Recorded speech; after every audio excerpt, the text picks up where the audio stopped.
Development of education during British period in India. Development of education during British period in India.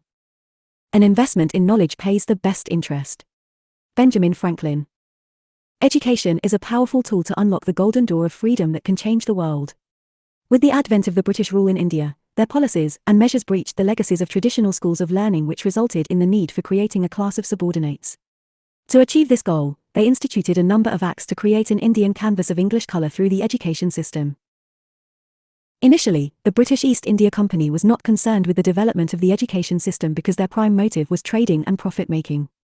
To rule in India, they planned to educate a small section of upper and middle classes to create a class Indian in blood and colour but English in taste who would act as interpreters between the government and the masses. This was also called the downward filtration theory. The following steps and measures were taken by the British for the development of education in India. The chronological development of education during the British period in India is discussed below.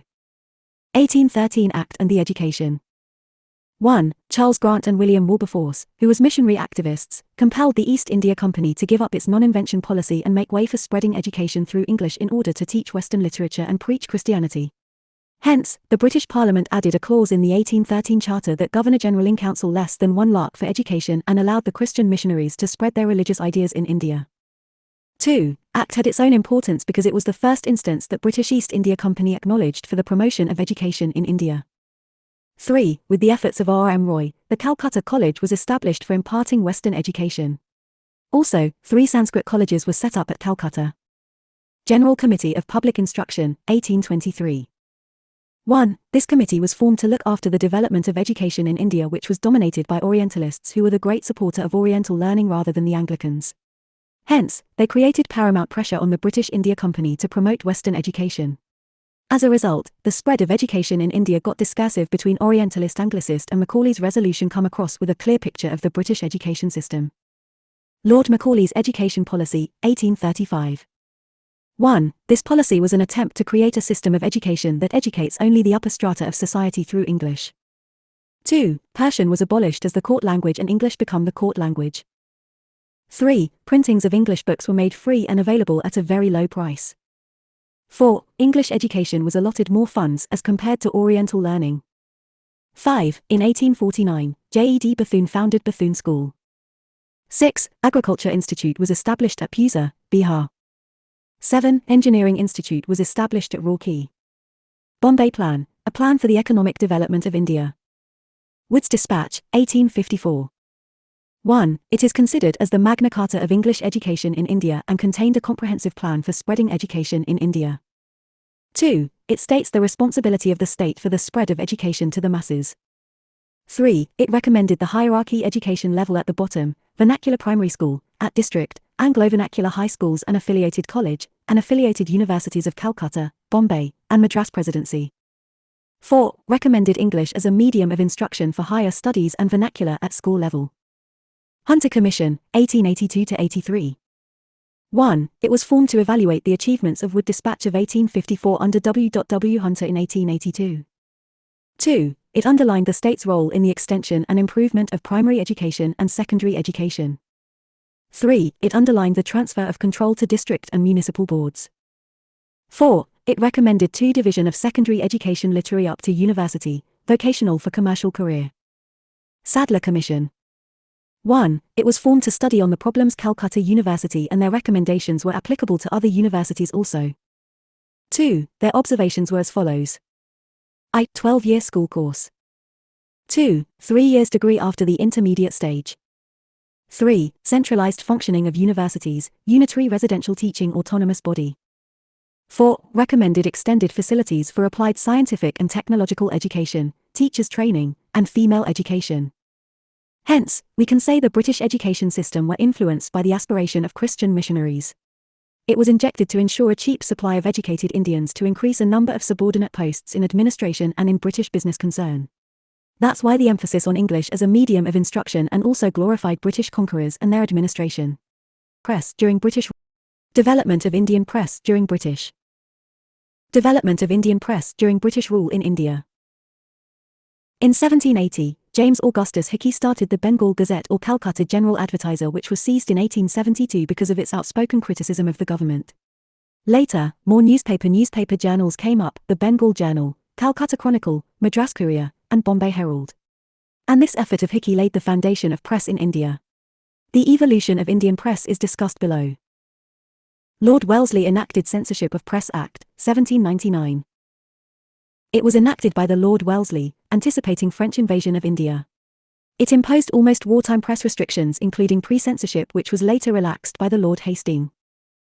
Licensing Regulations, 1823. It was enacted by the John Adams. According to this regulation, press without license was a penal offence. The restriction was directed mainly to Indian language newspapers or those edited by the Indians. A brief history of the student movements in India. Press Act of 1835 or Metcalfe Act.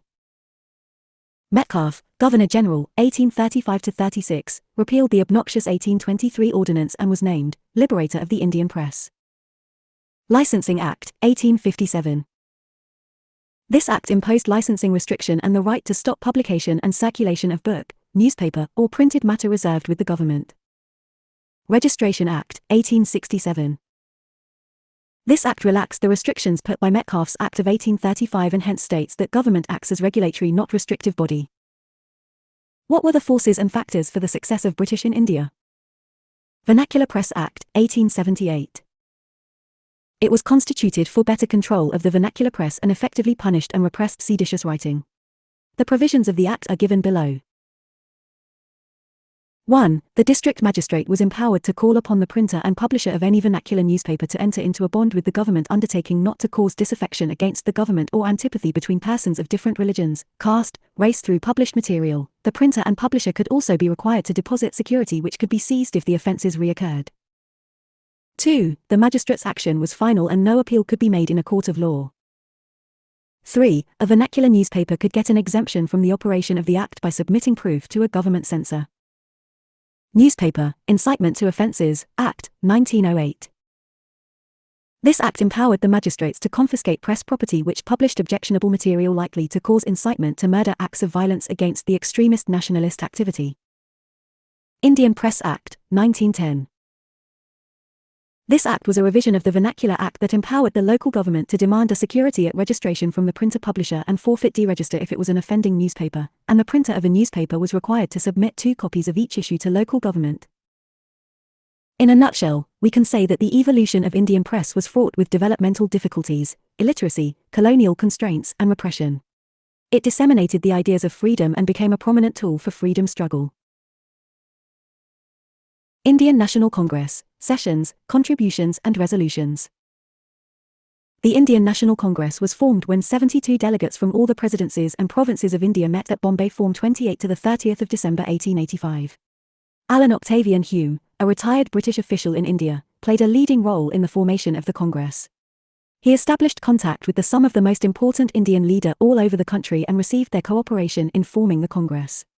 Some of the important leaders who attended this first session of the Congress, which was held at the Gokaldas Tejpal Sanskrit College, were Dadabhai Naoroji, Kashinath Trimbak Telang, Feroz-e-Shah S. Subramania Iyer, P. Anandachalu, Dinshaw Adalji Watcher, Gopal Ganeshagarkar, G. Subramania Iyer, M. Viraraghavarkarya, N. G. Chandavarkar, Rahatchala M. Sayani and Wimesh Chandra Banerjee.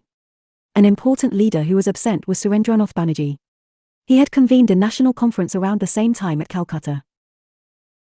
The significance of the formation of the first national political organization in India was immediately realized. Barely a week after the session ended, a Calcutta newspaper, the Indian Mirror, wrote, "The first National Congress at Bombay forms an important chapter in the history of British rule in India. The day on which it opened, namely, the 28th of December 1885, will form a red-letter day in the annals of the national progress of the native races. It is the nucleus of a future parliament for our country, and will lead to good of inconceivable magnitude for our countrymen. It was the day in which we, for the first time, met all our brothers of Madras, Bombay, the northwestern provinces and the Punjab, under the roof of the Gokaldas Tejpal Sanskrit College Congress. From the date of this Congress we may well count the more rapid development of national progress in India in future." The first president of the Congress was Wimesh Chandra Banerjee. The objectives of the Congress, as stated by him, were to bring together leaders from different parts of the country to remove all possible prejudices of race, religion and region, to discuss important problems facing the country, and to decide on the activities that the Indian leaders should take up. The Congress passed 9 resolutions which demanded changes in British policy and reforms in administration. Aim and objectives of the Congress, INC. Promotion of the friendship among the countrymen. Development and consolidation of feeling of national unity irrespective of race, caste, religion, and provinces. Formation of popular demands and presentation before the government through petitions.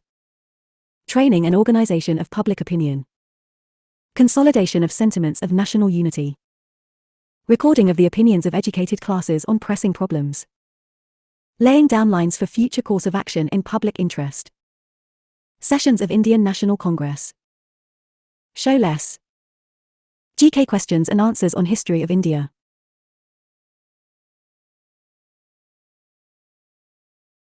Important. Drashti. Introduction. The Indian National Congress was founded at Bombay in December 1885. The early leadership, Dadabhai Naoroji, Feroz Eshamita, Badruddin Tyabji, W.C. Banerjee, Surendranath Banerjee, Romesh Chandra Dutt, S. Subramania Iyer, among others, was largely from Bombay and Calcutta. A retired British official, A.O. Hume, also played a part in bringing Indians from the various regions together. Formation of Indian National Congress was an effort in the direction of promoting the process of nation building. In an effort to reach all regions, it was decided to rotate the Congress session among different parts of the country. The president belonged to a region other than where the Congress session was being held. Sessions. First session, held at Bombay in 1885. President, W.C. Banerjee. Formation of Indian National Congress. Second session, held at Calcutta in 1886. President, Dadabhai Naoroji. Third session, held at Madras in 1887. President, Syed Badruddin Tyabji, first Muslim president. Fourth session, held at Allahabad in 1888. President, George Yule, first English president. 1896, Calcutta. President, Rahimtullah Sayani. National song Vande Mataram sung for the first time by Rabindranath Tagore. 1899, Lucknow. President, Romesh Chandra Dutt. Demand for permanent fixation of land revenue 1901, Calcutta. President, Dinshaw E. Watcher. First time Gandhiji appeared on the Congress platform. 1/4. 1905, Benares. President, Gopal Krishan Gokhale. Formal proclamation of Swadeshi movement against government 1906, Calcutta. President, Dadabhai Naoroji. Adopted for resolutions on Swaraj, self-government, boycott movement, Swadeshi and national education 1907, Surat. President, Rash Bihari Ghosh. Split in Congress. Moderates and extremist. Adjournment of session 1910, Allahabad. President, Sir William Wedderburn M. Jinnah decried the separate electorate system introduced by Act of 1909-1911, Calcutta. President, B.N. The first time recital of Janganman in Congress session 1915, Bombay. President, Sir S.P. Sinha. Constitution of the Congress was altered to admit the delegates from the extremist section 1916, Lucknow. President, A.C. Majumdar. Unity between two factions. Moderates and extremists of Congress. Lucknow Pact signed between Congress and Muslim League to build political consensus 1917, Calcutta. President, Annie Besant, first woman president of Congress. 1918, special session Bombay. President, Syed Hassan Imam. The session was convened to deliberate the contentious Montagu-Chelmsford Reform Scheme 1919, Amritsar. President, Motilal Nehru. Congress extended support to Khilafat movement 1920, special session Calcutta. President, Lala Lajpat Rai. Mahatma Gandhi moved the non-cooperation resolution 1920, Nagpur. President, C. Vijayaraghavacharya. Reconstitution of working committees of Congress on linguistic basis. M. A. Jinnah left the Indian National Congress 1922, Gaya. President, C.R. Das and other leaders broke away from INC. Formation of Swaraj Party 1924, Belgaum. President, M.K. Gandhi. Only session presided over by Mahatma Gandhi 1925, Kanpur. President, Sarojini Naidu, first Indian woman president 1927, Madras. President, Dr. M. A. Ansari passed a resolution against the use of Indian troops in China, Iran and Mesopotamia. Passed a resolution against boycott of Simon Commission. Adoption of resolution on Purna Swaraj. 2/4. 1928, Calcutta. President, Motilal Nehru. Formation of All India Youth Congress 1929, Lahore. President, Jawaharlal Nehru. Passed the resolution on Purna Swaraj. Civil disobedience movement for complete independence to be launched the 26th of January to be observed as Independence Day. 1931, Karachi. President, Vallabhai Patel resolutions on fundamental rights and national economic program endorsement of Gandhi Irwin Pact. Gandhi nominated to represent INC in the second round table conference to be held in London 1934, Bombay. President, Rajendra Prasad amendment in the Constitution of Congress 1936, Lucknow. President, Jawaharlal Nehru push towards socialist ideas by Jawaharlal Nehru 1937, Faizpur. President, Jawaharlal Nehru first session to be held in a village 1938, Haripura. President, Subhash Chandra Bose National Planning Committee set up under Jawaharlal Nehru. 1939, Tripuri. President, Rajendra Prasad. Subhash Chandra Bose was re-elected but had to resign. Rajendra Prasad was appointed in his place. Subhash Chandra Bose formed Forward Bloc 1940, Ramgarh. President, Abul Kalam Azad civil disobedience movement to be launched at appropriate time and circumstances. 1941-45. This period is marked by events i.e. Quit India movement, Iron Mutiny and INA trials. Phase of constitutional negotiations such as Cripps Mission, Wavell Plan and Cabinet Mission. On account of these events during this phase no Congress session was held. 1946, Meerut. President, J. B. Kripalani last session before independence. J. B. Kripalani was the president of INC at independence. Jallianwala Bagh Massacre, 103 years of tragedy, causes and its impact. Jallianwala Bagh Massacre. Jallianwala Bagh Massacre. The Jallianwala Bagh Massacre, also known as the Massacre of Amritsar, was an incident that took place on April 13, 1919. That day, British troops fired on a large crowd of unarmed Indians in an open space called the Jallianwala Bagh in Amritsar, in the Punjab region, now in Punjab state, of India. Several hundred people, including children, died, and hundreds more were wounded. This incident is a turning point in India's modern history that led to Gandhi's full commitment to the cause of Indian nationalism and independence from Britain. No doubt, the incident left a permanent scar on Indo-British relations. This massacre exposed the inhuman approach of the British when the British troop cold-bloodedly opened fire on an unarmed crowd without any warning by General Dyer, who had assembled at the enclosed park for the public meeting that was banned. Read When and Why the British First Land on Indian Territory. About Jallianwala Bagh Massacre. On the 13th of April 1919, people gathered at Jallianwala Bagh, Amritsar, to protest against the arrest of the two nationalist leaders, Satyapal Pal and Dr. Saifuddin Kichlu. Suddenly, a British military officer, General Dyer, entered the park with his troops. Without even giving a warning to the people to disperse, he ordered his troops to fire at the unarmed crowd for 10 minutes, and when their ammunition was exhausted, they left. In those 10 minutes, according to the estimates of the Congress, about 1,000 persons were killed and about 2,000 wounded. The bullet marks can be still seen on the walls of the Jallianwala Bagh, which is now a national memorial. The massacre had been a calculated act, and Dyer declared with pride that he had done it to produce a moral effect on the people, and that he had made up his mind that he would shoot down all men if they were going to continue meeting. He had no regrets. He went to England and some Englishmen collected money to honour him. Others were shocked at this act of brutality and demanded an inquiry. A British newspaper called it one of the most bloody massacres of modern history. About 21 years later, on the 13th of March 1940, Udham Singh, an Indian revolutionary, shot Michael Adwaya dead, who was the Lieutenant Governor of Punjab at the time of the Jallianwala Bagh massacre. The massacre aroused the fury of the Indian people, and the government replied with further brutalities. People in Punjab were made to crawl on the streets. They were put in open cages and flogged. Newspapers were banned and their editors were put behind the bars or deported. A reign of terror, like the one that followed the suppression of the revolt of 1857, was let loose. Solve GK questions and answers on Dr. B.R. Ambedkar. How many people died in the Jallianwala Bagh massacre? There were no official data on the number of deaths during the Jallianwala Bagh massacre. But on the official inquiry of the British revealed that there were 379 deaths, and the Congress quoted more than 1,000 people died in the massacre. Rabindranath Tagore, who had been knighted by the British, renounced his knighthood. In his letter to the Viceroy, he declared, "The time has come when the badges of honour make our shame glaring in their incongruous context of humiliation, and I for my part wish to stand shorn of all special distinctions, by the side of those of my countrymen, who for their so-called insignificance, are liable to suffer a degradation not fit for human beings." The massacre marked a turning point in the history of the struggle for freedom. In December 1919, the Congress session was held at Amritsar. It was attended by a large number of people, including peasants. It was clear that the brutalities had only added fuel to the fire and made the people's determination stronger to fight for their freedom and against oppression. The moderate, meaning and their works. The moderates were the one who dominate the affairs of the Indian National Congress from 1885 to 1905. They were Indians but in reality British in taste, intellect, opinions, and morality. They believed in patience, steadiness, conciliation, and union. The leader of the first phase of the national movement were A.O. Hume, W.C. Banerjee, Surendranath Banerjee, Dadabhai Naoroji, Feroz Shah Mehta, Gopala Krishna Gokhale, Pandit Madan Mohan Malaviya, Badruddin Tyabji, Justice Ronaday, G. Subramania Iyer, etc.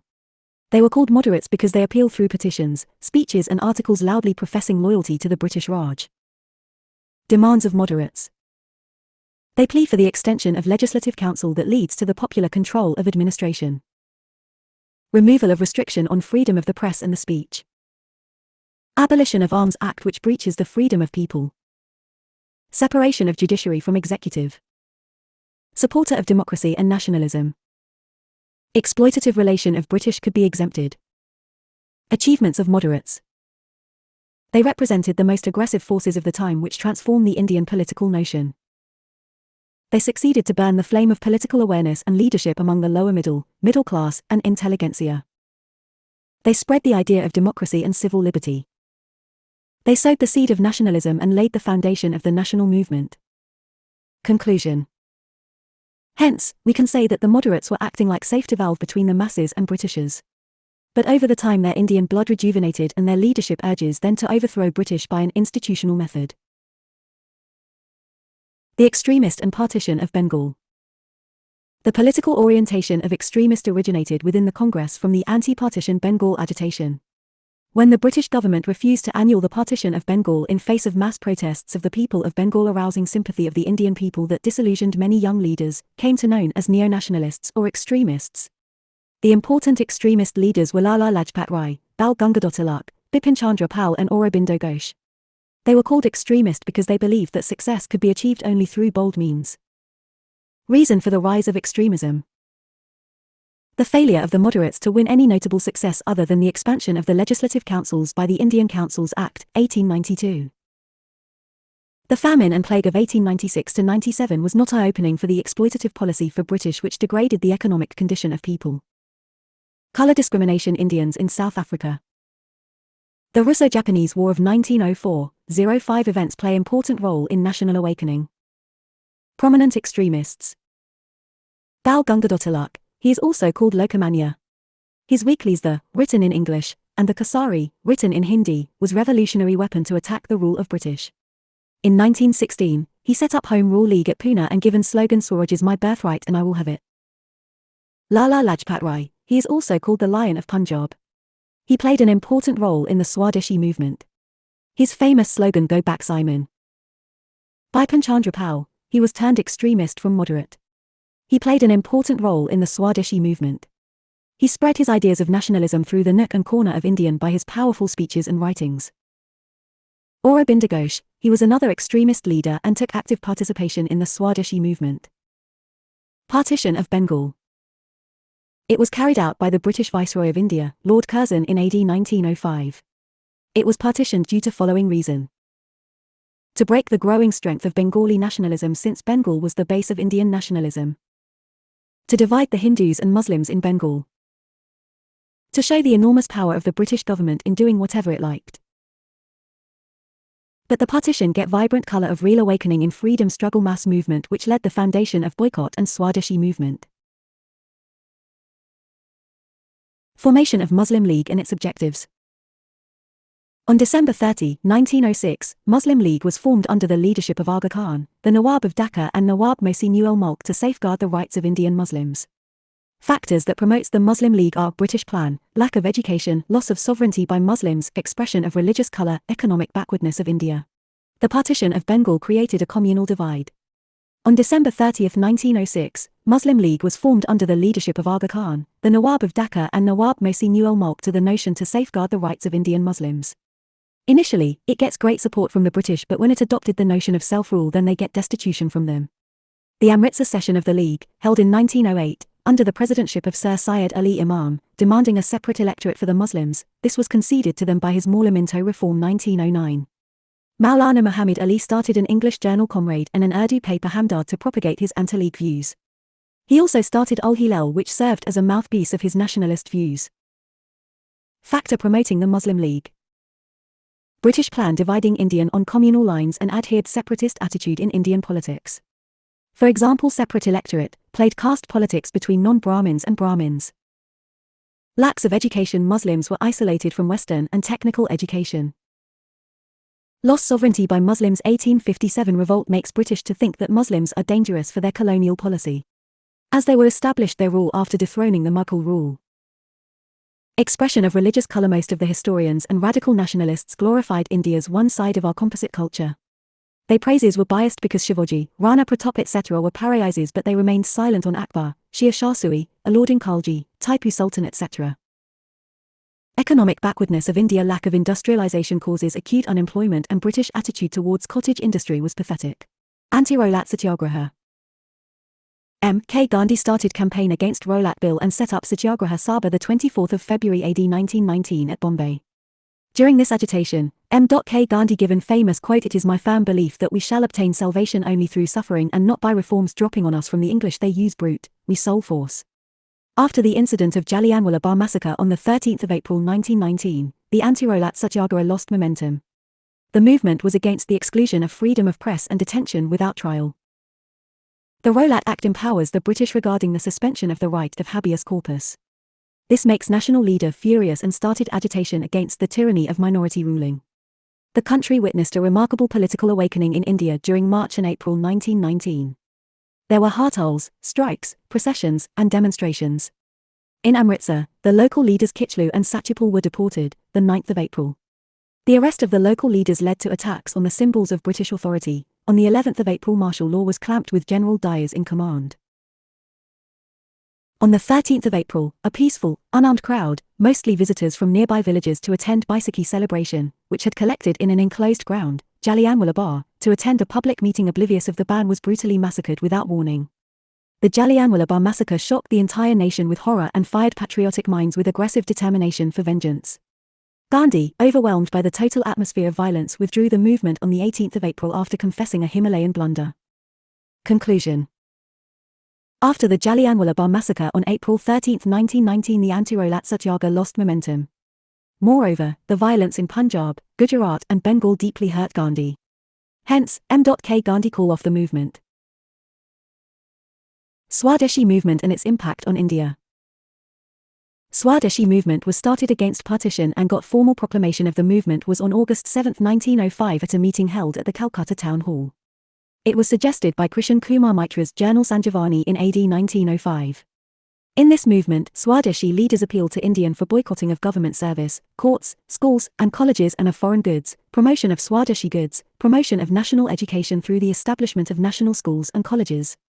Hence, it was not only political but economic movement as well. The Swadeshi movement was a great success. In Bengal, even the landlords joined the movement. The women and students took to picketing. Students refused using books made of foreign paper. Many leaders were imprisoned and deported like Bal Gangadhar Tilak, Lala Lajpat Rai, Bipin Chandra Pal and Aurobindo Ghosh. Many Indian lost their job and students who took part in movement were not allowed to enter college and school premises. During the movement, singing Vande Mataram was meant to sedition. This was the first instance in which use of indigenous goods were taken into account. Conclusion. An important aspect of the Swadeshi movement was the emphasis placed on self-reliance or Atmashakti, according to Rabindranath Tagore. Several exclusive Indian industrial ventures, Bengal Chemical Swadeshi stores, opened by Acharya P. C. Ray, Lakshmi Cotton Mills, Mohini Mills, and National Tannery were started. GK questions and answers on history of India. Act. The Anarchical and Revolutionary Crime Act, 1919. Governor-General Chelmsford had appointed a committee under the chairmanship of Justice Sidney Rowlatt in 1917 for retrospections of the nature of revolution and for suggestion, which was popularly known as Rowlatt Committee. This act empowered the government to arrest any person without warrant and can detain for 2 years without trial. Governor-General Chelmsford had appointed a committee under the chairmanship of Justice Sidney Rowlatt in 1917 for retrospections of the nature of revolution and for suggestion, which was popularly known as Rowlatt Committee. In 1918, committee submitted its report with recommendation for punitive as well as preventive measures. This act empowered the government to arrest any person without warrant and can detain for 2 years without trial. Provisions of Act. The Governor-General had power to implement the Act to any area. The Act envisages for the speedy trial of offences. In the interest of public safety, suspected persons could be arrested and confined. It provided that persons interned under the Defence of India Act may not be released. In the trials of such cases the juris were to be dispensed with. Conclusion. The Act was injected in British Indian polity to overcome on the ongoing political activities and popular liberties. The Act contains two philosophies: punitive and preventive, to bring any individual under an executive control within the scope of Act that ceased to apply any region. Non-cooperation movement, Khilafat movement. Non-cooperation movement, Khilafat movement, causes and results. Non-cooperation movement and Khilafat movement. In 1919 to 1922 both the movements, namely non-cooperation and Khilafat movement, were organised to oppose British rule in India. Despite having different issues, of the movements then also adopted a unified plan of action of non-violence and non-cooperation. There was the unification of Congress and the Muslim League at this time period. Various political demonstrations took place with the joint effort of both these parties. The growing indignation against British rule led to the launching of the Khilafat and non-cooperation movement. Turkey had fought against Britain in the First World War. Turkey, which was one of the defeated countries, suffered injustices at the hands of Britain. In 1919, a movement was organised under the leadership of Muhammad Ali and Shaukat Ali, popularly known as Ali Brothers, Abul Kalam Azad, Hazrat Mohani, and others, to force the Britain government to undo these injustices. About Khilafat movement and non-cooperation movement. The Khilafat Committee, which was set up to conduct this movement, was joined by Gandhi. The Sultan of Turkey was also considered the Caliph or Khalifa, the religious head of the Muslims. Therefore, the movement over the question of the injustice done to Turkey was called the Khilafat movement. It gave a call for non-cooperation. The movement on the Khilafat question soon merged with the movement against the repression in Punjab and for Swaraj. The Khilafat Committee, which was set up to conduct this movement, was joined by Mahatma Gandhi. The Sultan of Turkey was also considered the Caliph or Khalifa, the religious head of the Muslims. Therefore, the movement over the question of the injustice done to Turkey was called the Khilafat movement. It gave a call for non-cooperation. The movement on the Khilafat question soon merged with the movement against the repression in Punjab and for Swaraj. The movement was aimed at undoing the injustices done to Punjab and Turkey, and the attainment of Swaraj. It is called the non-cooperation movement because of the methods adopted in this movement. It began with the renunciation of honorary titles like Sir that Indians had received from the British government. Subramania Iyer and Rabindranath Tagore had already done so. Gandhiji returned his Kaiser-Hind medal in August 1920. Many others followed. Indians no longer thought it honourable to receive titles from the British government and thus to be associated with it. This was followed by the boycott of legislatures. Most people have refused to cast their votes when elections to the legislatures were held. Thousands of students and teachers left schools and colleges. New educational institutions like the Jamia Millia at Aligarh, later shifted to Delhi, and Kashi Vidyapeeth at Banaras were started by nationalists. Government servants resigned their jobs. Lawyers boycotted law courts. The foreign cloth was burnt in bonfires. There were strikes and hartals all over the country. The movement was a great success and the firings and arrests could not stop it. Before the year 1921 was out, 30,000 people were in jail. They included most of the prominent leaders. Gandhiji, however, was still free. A rebellion had broken out in some parts of Kerala. The rebels were mostly Mopla peasants, hence it is called the Mopla Rebellion. The rebellion was suppressed by terrible brutalities. More than 2,000 Mopla were killed and about 45,000 arrested. An example of the brutalities was the suffocation to death of 67 Mopla prisoners in a railway wagon when they were being shifted from one place to another. 1921 Session of the Congress. The 1921 session of the Congress was held at Ahmedabad. It was presided over by Hakim Ajmal Khan. The session decided to continue the movement and to launch the final stage of the non-cooperation movement. This was to be done by giving a call to the people to refuse to pay taxes. It was started by Gandhiji in Bardoli in Gujarat. It was a very important stage because when people openly declare that they would not pay taxes to the government, they mean that they no longer recognize that the government is legitimate. Why did Mahatma Gandhi withdraw from the non-cooperation movement? Gandhiji had always emphasized that the entire movement should be peaceful. However, people were not always able to contain themselves. At Chauri Chaura in UP, on the 5th of February 1922, the police, without any provocation, fired at the people who were taking part in a demonstration. The people, in their anger, attacked the police station and set it on fire. 22 policemen were killed inside the police station. Gandhiji had made it a condition that the movement should remain completely peaceful. Gandhiji, hearing the news of the incident, called off the movement. On the 10th of March 1922, he was arrested and sentenced to 6 years imprisonment. With the calling off of the movement, one more phase of the nationalist movement was over. In this movement, a large mass of people participated all over the country. It spread to the villages also. People came out in open defiance of the government to demand Swaraj. The movement also strengthened the unity between the Hindus and the Muslims. One of the most popular slogans during the movement was Hindu Musalman ki Jai. Aims of Swaraj Party and its work. Swaraj Party was formed by Motilal Nehru and Chittaranjan Das and was named as Congress Khilafat Swarajya Party in 1922. It also claimed to be an integral part of the Congress and professes its adherence to non-violence and non-cooperation movement and decided to boycott the legislatures. One group led by C.R. Das, Motilal Nehru, and Vithalbhai Patel wanted that the Congress should take part in the elections and wreck the working of legislatures from within. The other group, which was led by Vallabhbhai Patel, C. Rajagopalachari and Rajendra Prasad, was opposed to this. They wanted the Congress to be engaged in the constructive program. In 1922, the Congress session held at Gaya and presided over by C.R. Das rejected the proposal for entering the legislatures. The supporters of this proposal formed the Congress Khilafat Swarajya Party, popularly known as the Swaraj Party, in 1923. At a special session held at Delhi under the presidentship of Abul Kalam Azad, the Congress permitted the Swarajists to contest the elections. The Swarajists won a large number of seats in the central and provincial legislatures. In the absence of mass political activities in this period, the Swarajists played a significant role in keeping the spirit of anti-British protest alive. They made it almost impossible for the British rulers to get the approval of the legislatures for their policies and proposals. For example, in 1928, the government introduced a bill in the Legislative Assembly which would give it the power to expel from the country those non-Indians who supported India's struggle for freedom. The bill was defeated.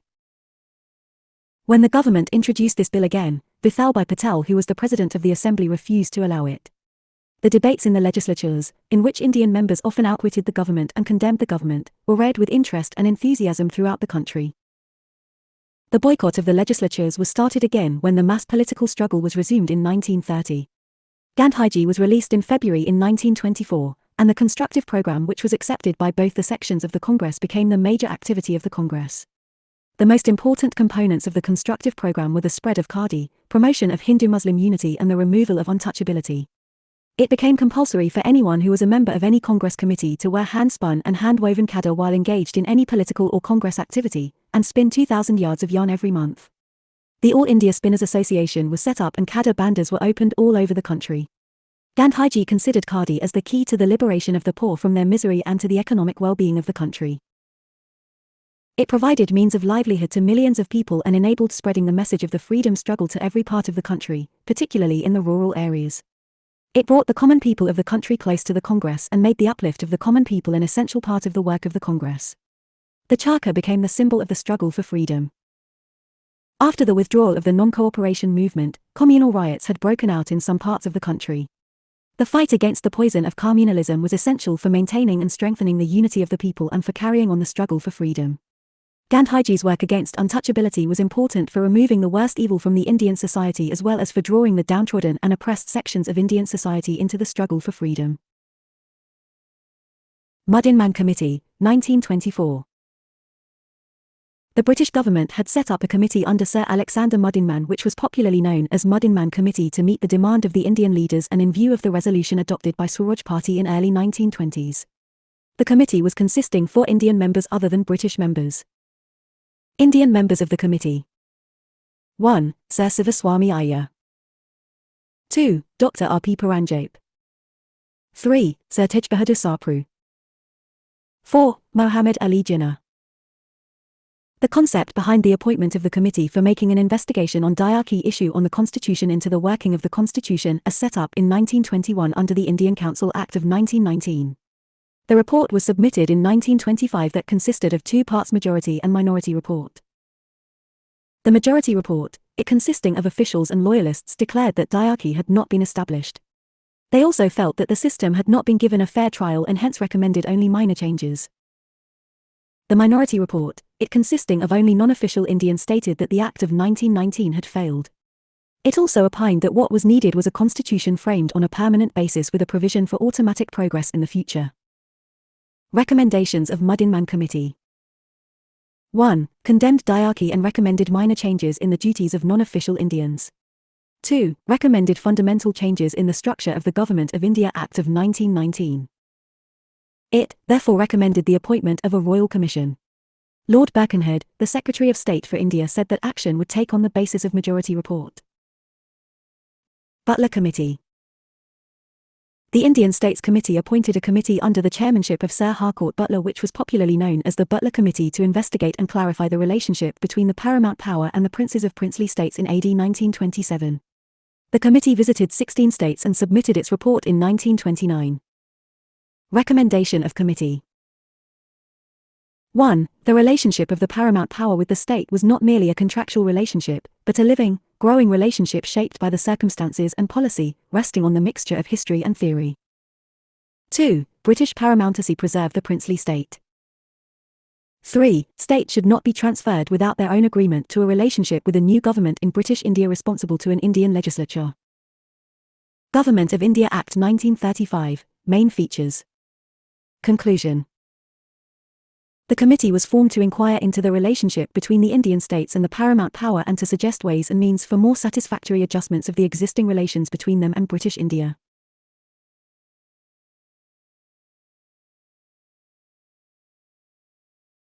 The Simon Commission, Report and Recommendations. Simon Commission was constituted under the leadership of Sir John Simon to look into the functioning of the constitutional system in India and suggest changes. It was officially known as Indian Statutory Commission and consists of 4 Conservative, 2 Labourites and 1 Liberal member from the British Parliament. The British government appointed a commission to inquire into the working of the Government of India Act of 1919 and to suggest further reforms in the system of administration. This commission is known as the Simon Commission, after Sir John Simon, who headed it.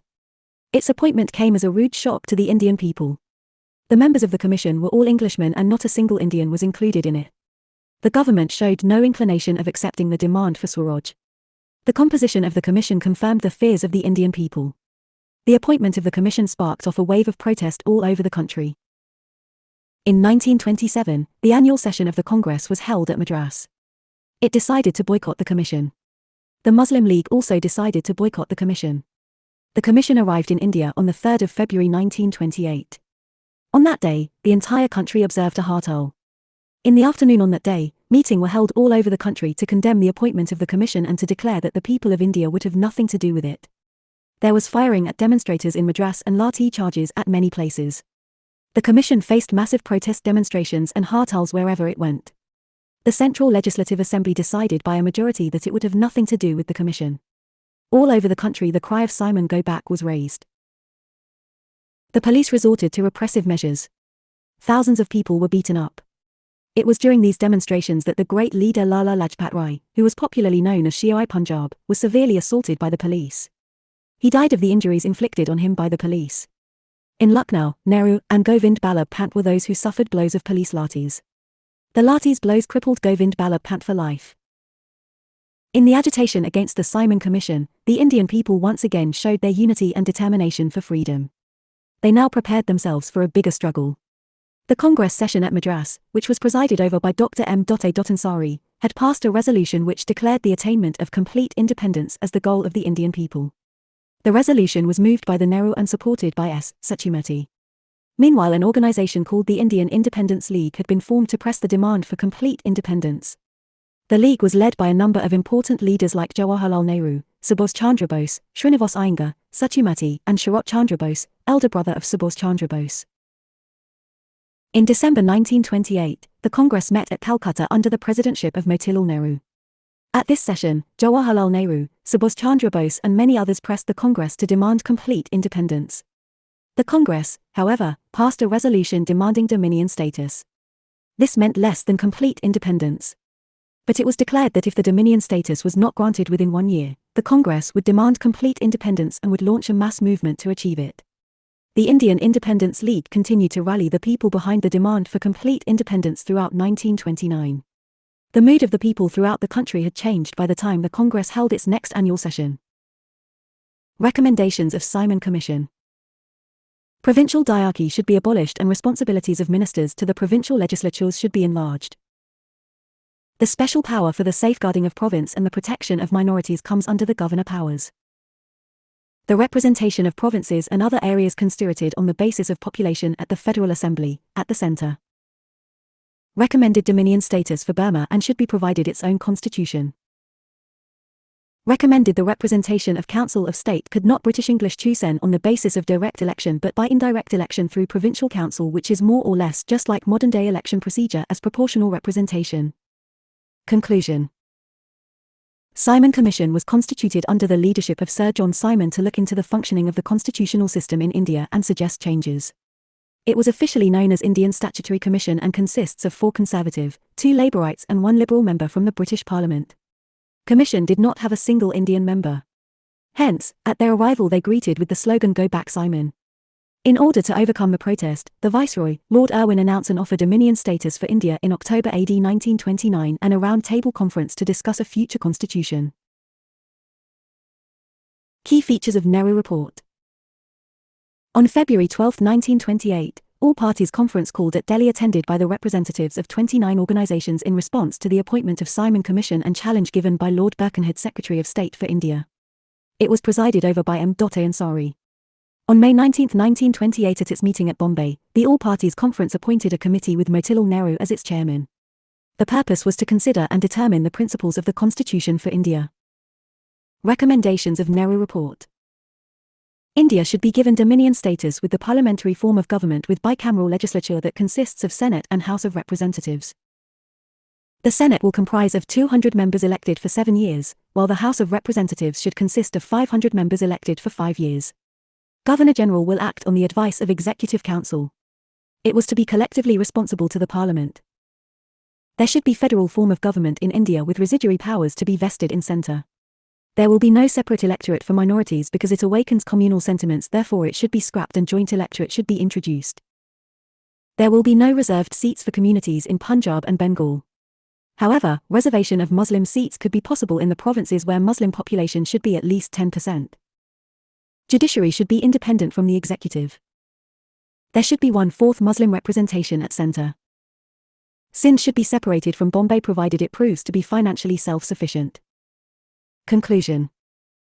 The Nehru Report demanded that the fundamental rights for the people of India wouldn't be subjected to forfeiture. The reports had drowned in inspiration from the American Bill of Rights, which laid to the foundation of fundamental rights provision in the Indian Constitution.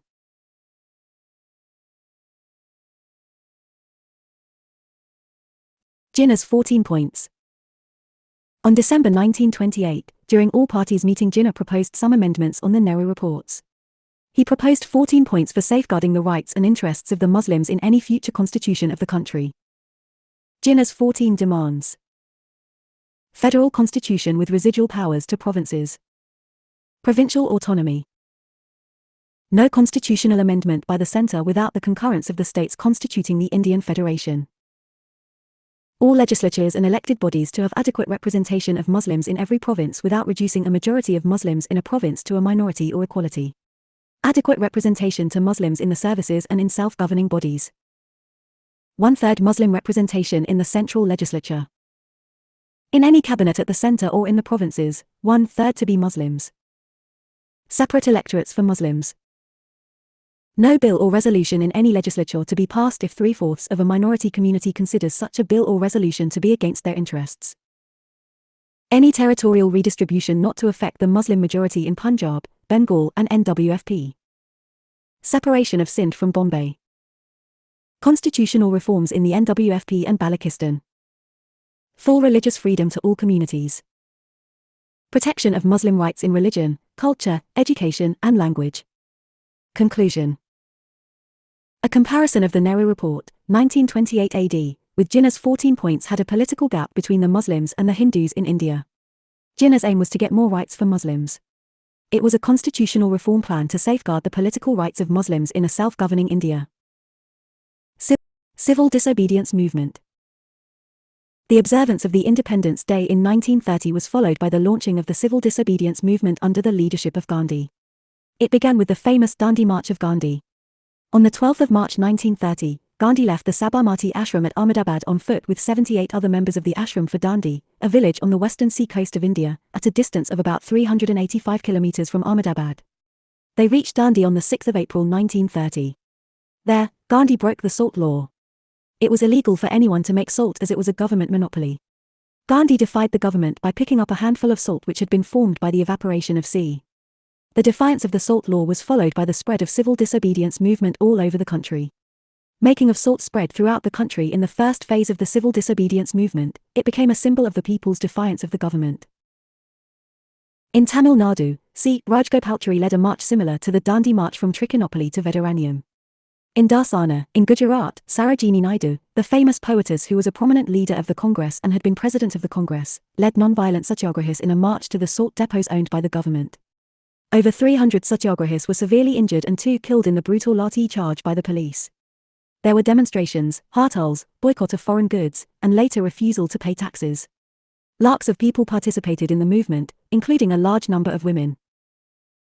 In November 1930, the British government convened the first Round Table Conference in London to consider the reforms proposed by the Simon Commission. The Congress, which was fighting for the independence of the country, boycotted it. But it was attended by the representatives of Indian princes, Muslim League, Hindu Mahabharata, and some others. But nothing came out of it. The British government knew that without the participation of the Congress, no decision on constitutional changes in India would be acceptable to the Indian people. Early in 1931, efforts were made by Viceroy Irwin to persuade the Congress to join the Second Round Table Conference. An agreement was reached between Gandhi and Irwin, according to which the government agreed to release all political prisoners against whom there were no charges of violence. The Congress was to suspend the civil disobedience movement. Many nationalist leaders were unhappy with this agreement. However, at its Karachi session, which was held in March 1931 and was presided over by Vallabhbhai Patel, the Congress decided to approve the agreement and participate in the Second Round Table Conference. Gandhi was chosen to represent the Congress at the conference, which met in September 1931. At the Karachi session of the Congress, an important resolution of fundamental rights and economic policy was passed. It laid down the policy of the nationalist movement on social and economic problems facing the country. It mentioned the fundamental rights which would be guaranteed to the people irrespective of caste and religion, and it favored nationalization of certain industries, promotion of Indian industries, and schemes for the welfare of workers and peasants. This resolution showed the growing influence of the ideals of socialism on the nationalist movement. Besides Gandhi, who was the sole representative of the Congress, there were other Indians who participated in this conference. They included Indian princes, Hindu, Muslim, and Sikh communal leaders. These leaders played into the hands of the British. The princes were mainly interested in preserving their position as rulers. The communal leaders had been selected by the British government to attend the conference. They claimed to the representatives of their respective communities and not the country, though their influences within their communities were also limited. Gandhi alone as the representative of the Congress represented the whole country. Neither the princes nor the communal leaders were interested in India's independence. Therefore, no agreement could be reached and the Second Round Table Conference ended in a failure. Gandhi returned to India and the civil disobedience movement was revived. The government repression had been continuing even while the conference was going on and now it was intensified. Gandhi and other leaders were arrested. The government's efforts to suppress the movement may be seen from the fact that in about a year 120,000 persons were sent to jail. The movement was withdrawn in 1934. The Congress passed an important resolution in 1934. It demanded that a constituent assembly, elected by the people on the basis of adult franchise, be convened. It declared that only such an assembly could frame a constitution for India. It thus asserted that only the people had the right to decide the form of government under which they would live. Though the Congress had failed to achieve its objective, it had succeeded in mobilizing vast sections of the people in the second great mass struggle in the country. It had also adopted radical objectives for the transformation of Indian society. Impact of civil disobedience movement. It shattered people's faith in the British government and laid the social route for the freedom struggle, and popularized the new method of propaganda like the Prabhat Ferris, pamphlets etc. It ended the exploitative salt policy of British was followed by the defiance of forest law in Maharashtra, Karnataka and Central Province and the refusal to pay the rural chowkidari tax in eastern India. Gandhi-Irwin Pact. M.K. Gandhi attended highly official meeting with Lord Irwin on the behalf of the Indian National Congress on negotiating terms of constitutional reforms. The pact made the British government concede some demands, which were to withdraw all ordinances and prosecutions, to release all the political prisoners, to restore the confiscated properties of the satyagrahis, to permit the free collection or manufacture of salt. Second Round Table Conference was held in London during Viceroyalty of Lord Wellington during September to December 1931 and Gandhi attended it to behalf of the Indian National Congress. M.K. Gandhi attended highly official meeting with Lord Irwin on the behalf of the Indian National Congress on negotiating terms of constitutional reforms. On the 5th of March 1931, pact was signed between M.K. Gandhi and Lord Irwin, the Viceroy of India. The pact made the British government concede some demands, which were given below. To withdraw all ordinances and prosecutions. To release all the political prisoners. To restore the confiscated properties of the Satyagrahis. To permit the free collection or manufacture of salt.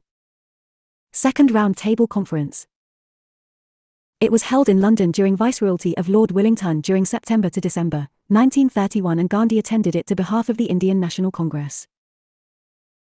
The conference was failed as Gandhi could not agree on the policy of communal representation and the refusal of the British government for the basic Indian demand for freedom. Third Round Table Conference. It was held in London on November 17, 1932. This was just a nominal conference. Congress refused to attend it, not invited, in fact, and in Britain, the Labour Party also refused to not to attend it. So, only 46 people reached out there. Please note that it was this conference where a college student Chaudhry Rahmat Ali proposed the name of the new land specially carved out from India for the Muslims. The name of this holy land was Pakistan.